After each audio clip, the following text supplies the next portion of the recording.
Hey, what's up everyone? Welcome to another episode of Box Art Reviews, and this is number 39, and it's the show that always dies but always comes back, like a superhero in a comic book. Dies but comes back a couple of issues later. And me, it's been about a month and a half since I did the last Box Art Reviews, but the reason why is because I had a lot of other stuff to do, and there hasn't been too many games that have been coming out. So I decided I'm going to wait a little while, and then one episode, I'll just do them all in one. Just all in one. So I waited a little longer than I wanted to, and now I have a lot more box arts than I wanted to do. But I'm going to do them, because I have most of June to do, and of course part of July. So let's get straight into it with, of course, the box arts of June that I missed. Now I did remember me, I did all the other games that came out on the 5th, but everything else I did not do. So of course that one box art for that one game that came out in June that everybody was talking about, I did not talk about, of course, was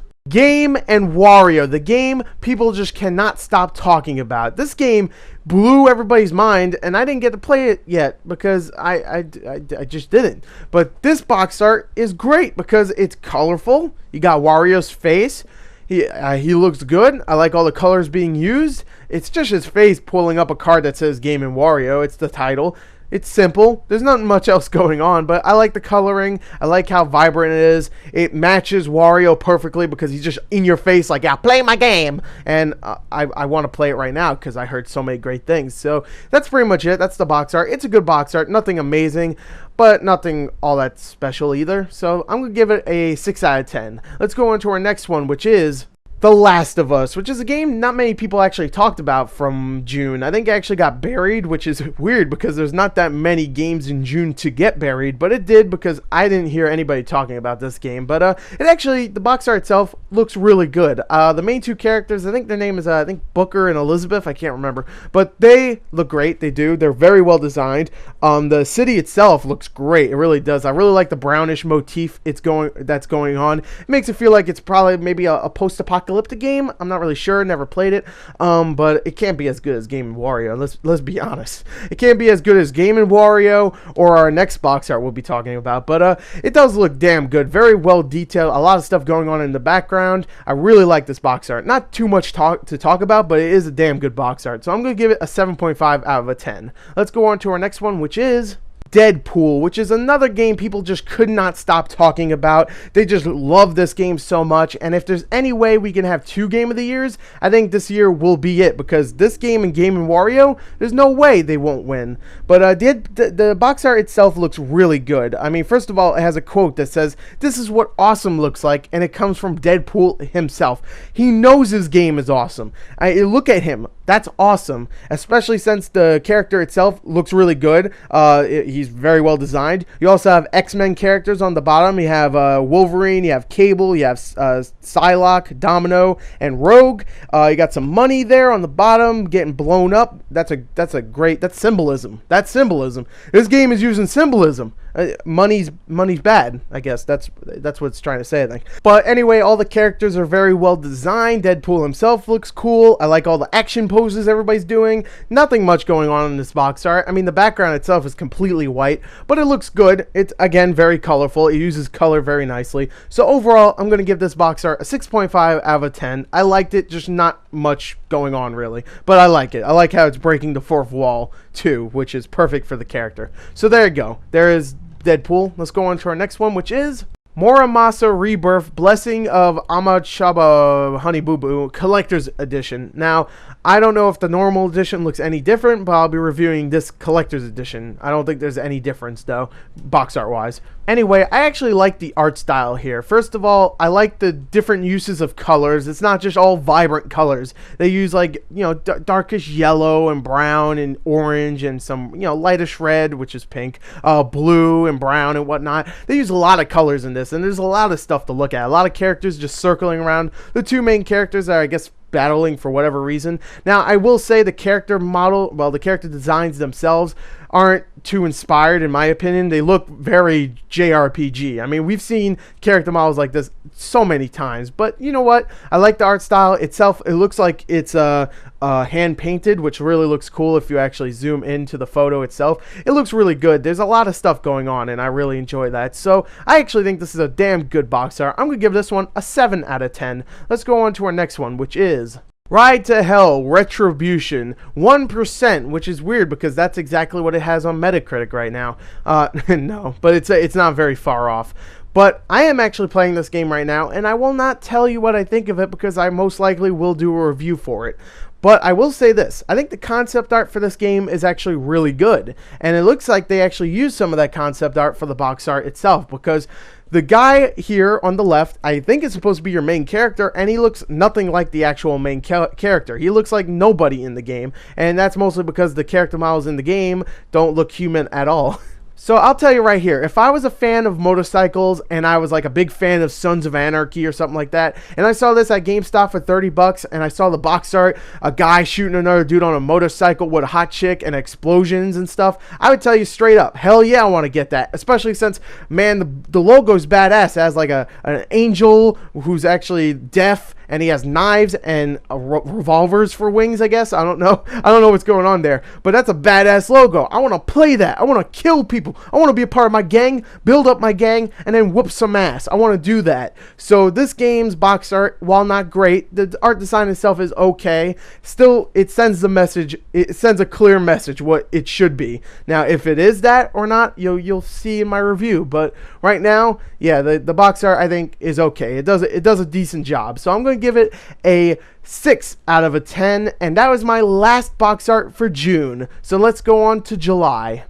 NCAA Football 14 is our first July box art, and what a great way to start off with another football box art.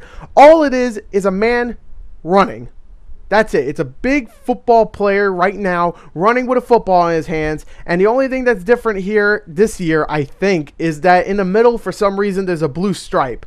That's it. That's the only thing that's different. You got the barely visible stadium in the background. You got the dude running, and he has a dumb expression. Same thing as every year for every Madden and every NCAA football game. That's it. That's the only difference. So there you go. Same thing. I'm going to give this a 5 out of 10. Let's go on to our next one, which I hope is better. Metal Gear Solid, the Legacy Collection, which comes with pretty much every Metal Gear game known to man. It comes with Metal Gear 1, Metal Gear 2, Metal Gear Solid 2, Metal Gear Solid 3, Metal Gear Solid 4, Metal Gear Solid Peace Walker, and it also includes Metal Gear Solid 1 and the VR missions with a downloadable code. It comes with, 2 exclusive Ashley Wood band design graphic novels. I don't know what the hell that is. And it comes with a 100-page art book. So you're getting a lot of stuff here. Getting a lot of game for only $50, and the box art itself is, simple. It says Metal Gear Solid, the Legacy Collection, 1987 to 2012. It's dead, obviously, I guess. That's what it makes it seem like. But you have Snake, young Snake on the top. You got, semi-older Snake in the middle, and then you got old Snake on the bottom. And that's a really cool design. It looks very espionage, which is perfect because it's called a tactical espionage action game, and it looks great. It does. I mean, it's not amazing, but you don't really need an amazing box art for like 7 games. What are you going to do? Combine them all at once? You can't really do that, especially since Metal Gear 1 and 2 are like 8-bit games, so you can't really do that. So the box art itself, it does it justice. It does. It has old, young, and old-ish Snake on there. So there you go. That's it, pretty much. It's a good bundle. Definitely go get it. So, and the box art itself is decent. I'm going to give it a 6 out of 10. Let's go on to our next one, which is Dark, which is a vampire stealth game that came out last week, and I am actually going to review it in a couple of days. But I'm going to tell you right now, the box art itself, while the main character on the box art looks pretty much nothing like he does in the actual game, mostly because it looks like they actually used a real person to model for the box art, I think it does look good. They use a lot of blue here, which is fine, seeing that it is a game called Dark. You either use black or blue, and thank God they didn't use black, because all it would say was dark and you can't see anything else. But which actually is exactly what the manual itself looks like, which is good they didn't do that. But the background itself looks great. It's a big city scope. It looks like you have like a castle on the left of it, which kind of looks cool. But one thing I thought was kind of weird was that they show a big full moon in the background, and I know vampires can't go out during day, but usually when you see a full moon, you would expect there to be werewolves. So it might get a little confusing when you see this and you see it's called dark. Okay, maybe he's a werewolf because there's a big full moon in the background. But no, it's vampires. Maybe there's werewolves, but your main character is a vampire. So it might be a little confusing to some people. But besides that, I like the blue being used here. Yes, I like the blue. The cityscape looks nice, and the main character is just a dude. He looks okay, I guess. So I'd give this a 6 out of 10. I'm giving a lot of 6s, but this is a 6 out of 10. So there you go. There's Dark. Let's go on to our next box art, which is Dynasty Warriors 8, which, don't let the title fool you, this is maybe the 500th Dynasty Warriors game. This is just the 8th one in, I guess, the main series, or I should just say the ones that are just called Dynasty Warriors with no other subtitle. And also, are people still playing these games? Because I don't know if they actually do good or not, but there's like maybe 500 mobile titles, there's freaking 500 tactics and legends and whatever the hell Gundam games. Do people still play these? I guess, if they keep making them, maybe they just don't cost too much.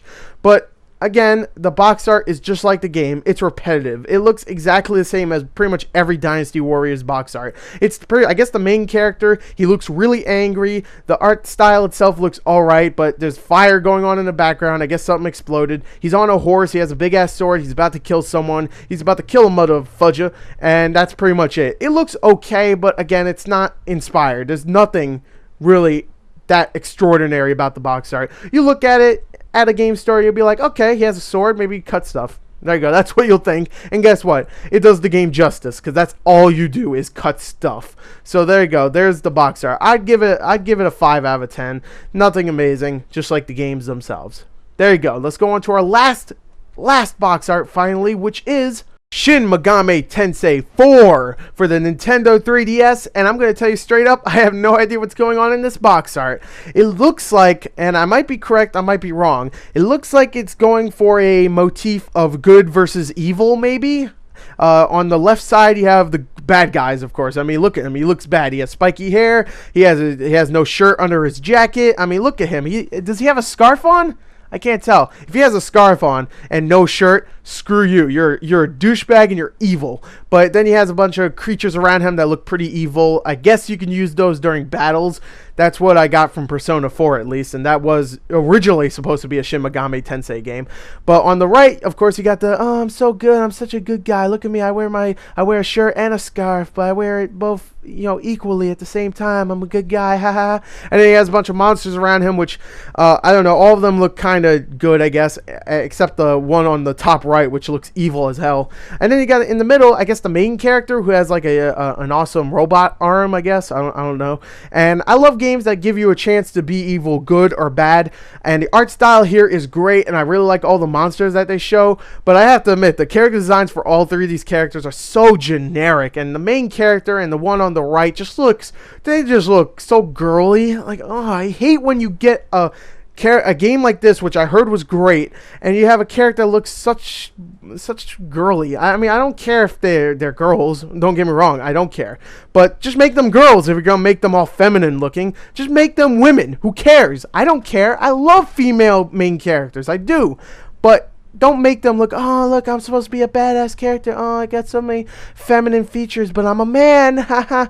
Don't do that. I hate that. But the box art itself is still really good. I can't just say it's bad because I don't like the Japanese thing that's going on. So I'm going to give it a 6.5 out of 10. It's a good box art.